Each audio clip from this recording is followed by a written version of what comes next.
Hey guys, what's up? It's Savannah. Welcome back to my channel and welcome back to another true crime episode here on my YouTube channel. As you guys can tell from the title of today's video, today we are talking about the solved murder of 16-year-old Jholie Moussa. Jholie was 16 years old when she was murdered in Alexandria, Virginia. When I came across this case, I was honestly very surprised at how, in my opinion, little recognition this case has gotten, and it made me very disappointed because I feel like this case comes with such a strong message, and so it really disappointed me that I had not heard about this case before. But before we get on into it, I do want to thank the sponsor for today's video, and that sponsor is BetterHelp. I talked to you guys a little bit about BetterHelp a couple weeks ago, and I told you that in the beginning of the 2020 year, I really sat with myself and reflected on the 2019 year and also what I wanted for myself in 2020. Not only what my goals for my career were, but also my goals for my physical self and my mental health especially. That was a really big one for me. And around that time is when I actually came across BetterHelp.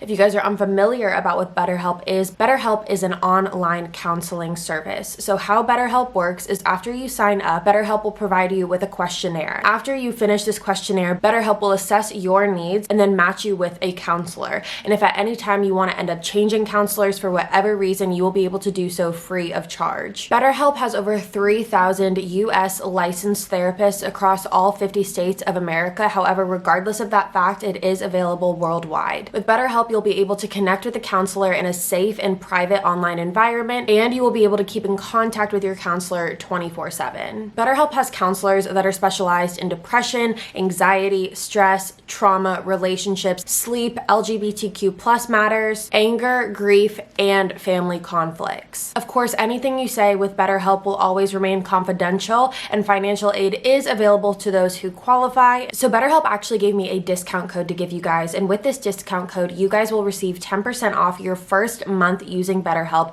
using the code INSTINCT. I will have all the links in the description box below, but all you have to do is go to www.betterhelp.com/instinct and you guys will get 10% off your first month using BetterHelp. And with that being said, let's move on to the rest of today's case. Jholie Moussa was born on March 21st, 2001 to her parents Cyrita Stewart and Cyril Moussa. Something really unique about Jholie is that she's actually a twin. Jholie has a twin sister named Janae, and prior to Jholie's murder, her and her sister were literally inseparable. They were so incredibly close. They had actually never spent more than 12 hours apart from each other at a time. So that should give you an idea of how close Jholie and her sister were. Jholie was also a student at the Mount Vernon High School in Alexandria, Virginia, and along with that, she was just described as such a bright light. She was described as a happy person. She was always smiling to people in class. She loved hanging out with her family. She was extremely close to them, and she also loved music. So now we're going to talk about Friday, January 12th, 2018. According to Jholie's sister, this day started out like any normal day. Her and Jholie woke up and they went to school together, and it wasn't until a little bit after school that Janae said that she noticed that Jholie seemed to be a little bit in her head. She seemed a little bit distracted and seemed like something was bothering her, but she wasn't really talking about what exactly that was. Then a couple hours after they got off of school at about 4:30 p.m., Jholie and Janae were actually sitting and doing each other's hair when Jholie got up abruptly after receiving a Snapchat and told her sister that she had to go, but she would be back soon. Janae did say that she did find it a little bit bizarre how quickly and abruptly Jholie got up and had to rush out of the door.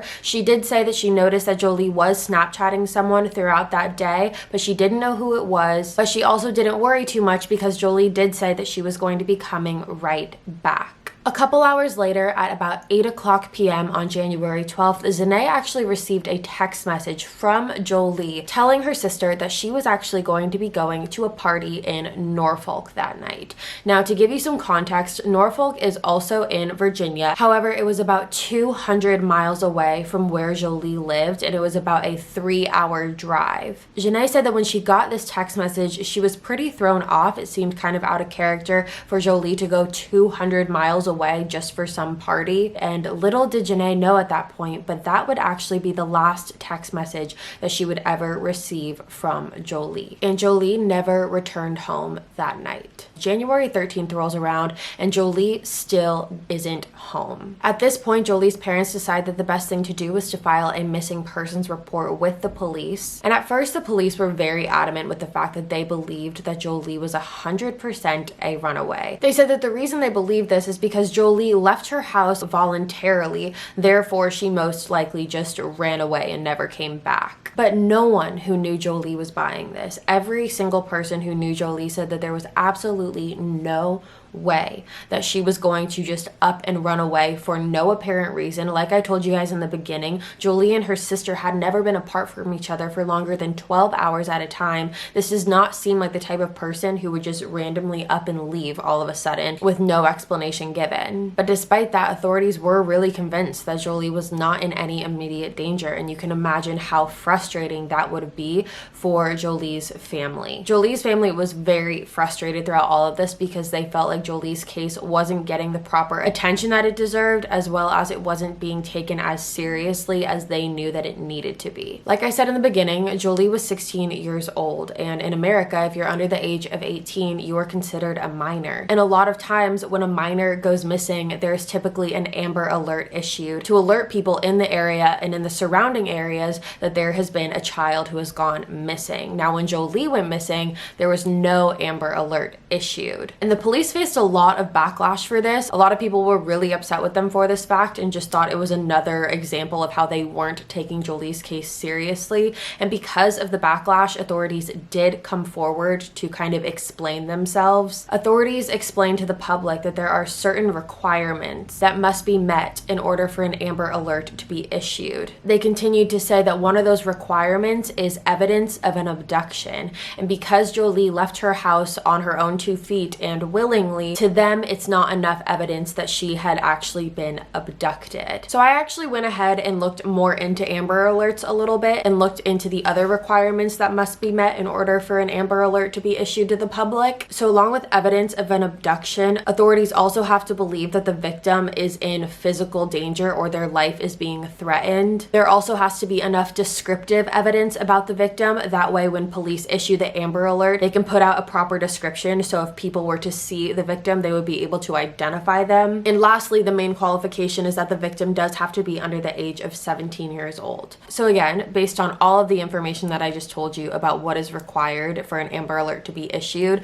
I'm very interested to see your guys' comments and opinions on that. In terms of the fact that after Jolie's missing persons report was filed, there was never an Amber Alert issued. So let me know what you think in the comments below about that. Do you think that there should have been one issued, or do you think the police were right in holding off on that? The police have been very adamant from day one in press conferences and just interviews in the public that since the day that they received Jolie's missing persons report that they have been on this case trying to solve it and trying to find justice for Jholie. But like I said, her family and the public and what I've seen from this case, most people completely think otherwise. But 4 days after Jolie's disappearance, the FBI actually got involved in this case, and they were called in to join the investigation and help try to search for Jholie. Almost 10 days after the FBI joined the investigation to search for Jholie, on January 25th, 2018, there had been a body that had been discovered in Woodland Park. The body had been buried in leaves and debris and had actually been discovered because the authorities had been doing a search through this park at the time. When authorities found the body, they were able to identify the body as Jholie Moussa. This actually wasn't the first time that authorities had searched Woodland Park, which by the way is about a little less than a mile away from where Jholie lived. This was the second time that authorities had searched through Woodland Park. They had searched through it one time prior, but were unsuccessful in finding Jholie,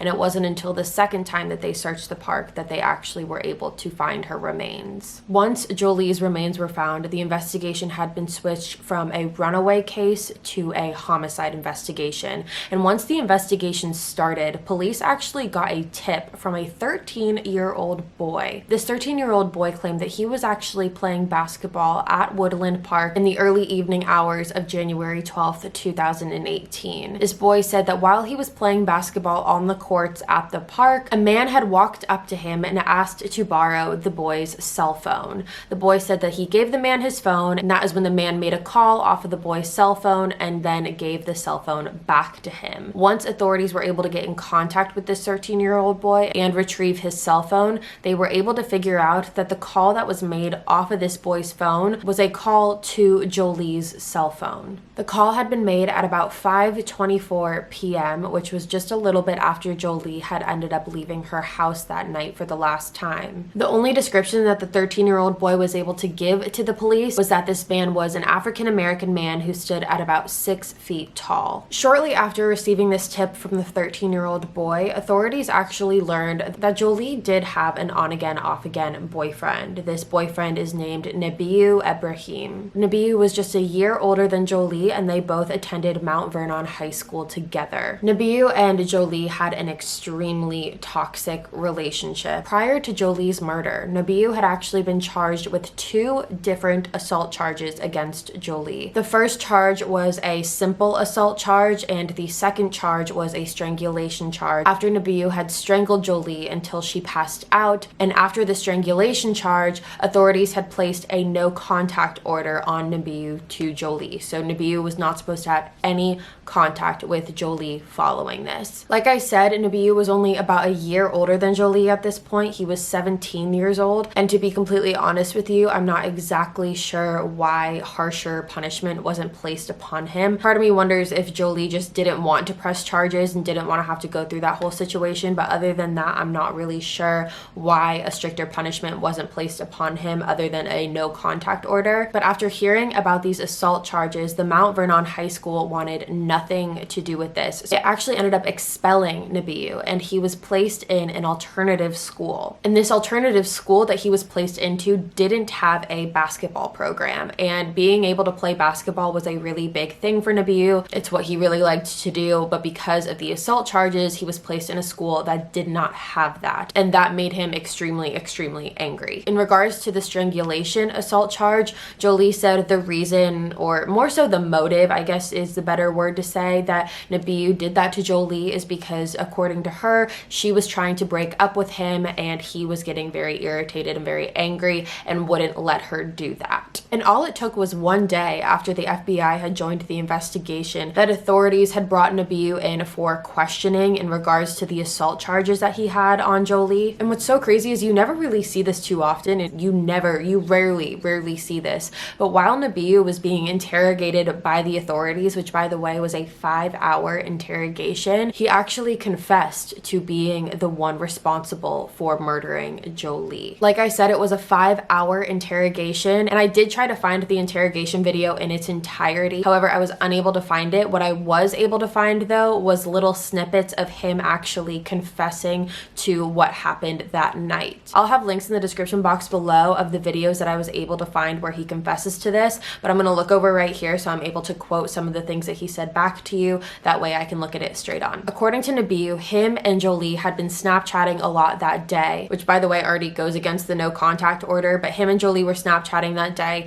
and he had been the one who had asked the 13-year-old boy to borrow his cell phone, which he used to call Jholie to tell her to meet him at Woodland Park. Nebiyu told the authorities, quote, "You know, you're in a heat of passion, you're just in a blind rage," end quote, in regards to his emotions and how he was feeling at that time. He continued to tell the police that him and Jholie were walking together through this park. They were walking side by side, and at one point through their walk, Jholie had actually walked in front of Nebiyu, and while she walked in front of him, Nebiyu actually got her in what he calls an MMA style chokehold and started choking Jholie. And he said, quote, "I started choking her out more and more to the point where it was just like I don't know what drove me to that point. Nebiyu said after strangling her to the point of unconsciousness, he strangled her 2 more times after that, just to ensure that she had actually passed away. After ensuring that she had passed away, Nebiyu said that he picked up Jholie's body and carried her into the woods and covered her body in leaves and debris in attempt to hide her. Authorities had asked Nebiyu why he never called 911 or why he never called anyone for help, and his exact words were, quote, "You can't just call someone. What are you supposed to say? Oh, I just killed somebody?" End quote. Now, if you guys remember, there had been a text message that was sent to Jholie's sister saying from Jholie that she was going to be going to a party in Norfolk, which was 200 miles away, a 3-hour drive. Well, Nebiyu actually confessed that after he had disposed of Jholie's body, he had been the one to actually take Jholie's phone and send the text message to Jholie's sister in an attempt to throw the police off. Nebiyu said he then took the SIM card out of Jholie's phone and placed it into a weighted bag and threw it into the pond. Nebiyu said the reason that he did this was because he wanted there to be no trace of him and Jholie communicating that night. Like I said, Nebiyu had covered Jholie's body in leaves and debris, but he had actually returned to her body sometime within that 6-day period. If the murder had taken place on January 12th and he was brought in for questioning on the 18th, it had to have happened sometime within that 6-day period. He had returned to Jholie's body and brought a chef's knife with him and attempted to dig a shallow grave. That way he could place Jholie's body in the shallow grave so she would be less likely to be seen. So let's talk motive for a second, because not that there would be any justifiable reason for Nebiyu to murder Jholie. Not one single justifiable reason whatsoever. However, according to Nebiyu, he said that his motive for this and where his anger really stemmed from was partially due to the fact that he had to transfer schools and attend a school that didn't have a basketball program, which means he wouldn't be allowed to play basketball anymore. Not sure if he realizes that the reason he's in the alternative school is actually because he had assaulted Jholie 2 times prior to this, but he was still very upset about it. According to Jholie's sister, she said that Jholie definitely did feel guilt and responsibility after Nebiyu transferred schools, and he would make her feel very guilty about it, which, by the way, is called manipulation. And Jholie's parents and sister both say that they were all very unaware of the emotional toll that Nebiyu was taking on Jholie's life. They knew about Nebiyu, but they were not aware of the degree of their relationship. Jholie's sister said that Nebiyu would literally stalk Jholie. He would call her and text her from all different numbers, and I'm not sure if he downloaded an app where it allows you to text someone and call someone from a bunch of different random numbers, but that's something that he did to her as well. And Jholie's mom said in an interview that you would never suspect Nebiyu to be the type of person who would do something like this. She said that he seemed very well-mannered and he always would look at you in the eye when he was speaking to you. He just overall seemed like someone who would never be capable of doing something like that. People who went to school with both Jholie and Nebiyu said that they never pictured that Nebiyu would be the type of person to do something like this, and they had to look him back up in the yearbook and be like, oh my gosh, I can't believe that he was the type of person who would be capable of doing this. And when I heard these things, it just made me think, because I feel like so often in these types of cases, when someone is murdered by their abuser, you always hear so often how you would never expect the abuser or the murderer to be capable of doing something like that. I can never imagine them doing something like that. I can never believe that they would do something like that. And you never want to believe that someone is capable of doing something like that until they show you that they are. And even then, sometimes it's hard for people to really grasp that they are capable of doing something like that. But we're going to continue with that conversation in a minute. So Nebiyu ended up pleading guilty for the murder of Jholie Moussa, and he received a sentence of 99 years in prison, and he will not be eligible for parole until he is 60 years old. And at the time of his sentencing, it was September 4th, 2019, and he was 18 years old. At his sentencing, some of Jholie's family members spoke to Nebiyu and told him that he will no longer have control of Jholie. Nebiyu also spoke at the sentencing, and he apologized for what he did, and he said that he's sorry that he was the one that ended Jholie's life. And from what I've seen and read in articles and things like that, I don't really think that anyone bought his apology whatsoever. And since Jholie's murder, Jholie's family, her mom in particular, have become advocates for young girls and women and just people in general to help in the fight against domestic violence. I have another quote over here that I'm going to read from Jholie's mother, who she said, quote, "I think a lot of battered women and young girls, they don't realize. They want to believe that he loves you and that he's going to be there for you, and he would never do something like that. Yeah, he gets angry, but he would never do this. I just don't want another young child or any woman or any person to go through this. It was a senseless death. Jholie's death was senseless."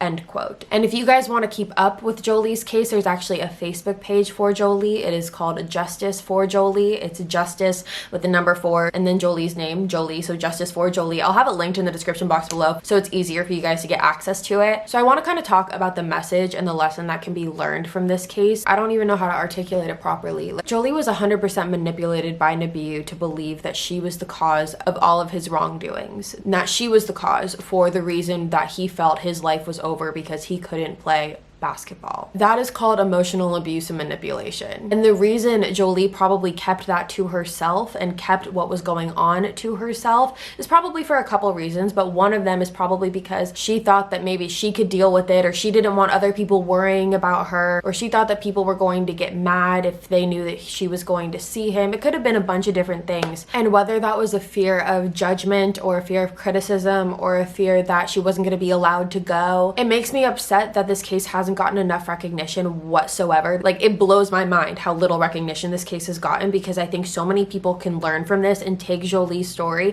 and apply it to their own lives and compare their stories. And I don't know if what I'm saying is making sense, but I'm just trying to tell you guys to really be freaking careful. Be careful with who you surround yourself with. Be careful with who you hang out with. Always tell someone where you're going and who you're meeting with. Just one person. Just tell one person where you are going. That way someone knows. So if God forbid anything were to happen, it would be a lot easier to be able to get you out of that situation, hopefully in time. Just like Jholie's mom said, Jholie's death was senseless. It was absolutely senseless. And I think that Nebiyu 100% got the right punishment. I don't even think that he should have parole when he's 60, personally. But you guys can let me know what you think in the comments below. And with that being said, you guys, that is all for me today. Thank you so much for tuning in to another true crime episode here on my YouTube channel. If you're new to my channel, hi, my name's Savannah. I make videos 3 days a week, Sunday, Tuesday, Thursday. You should subscribe and join the family. I love you guys so much. I'll be back in a couple days with a brand new video. Bye, guys.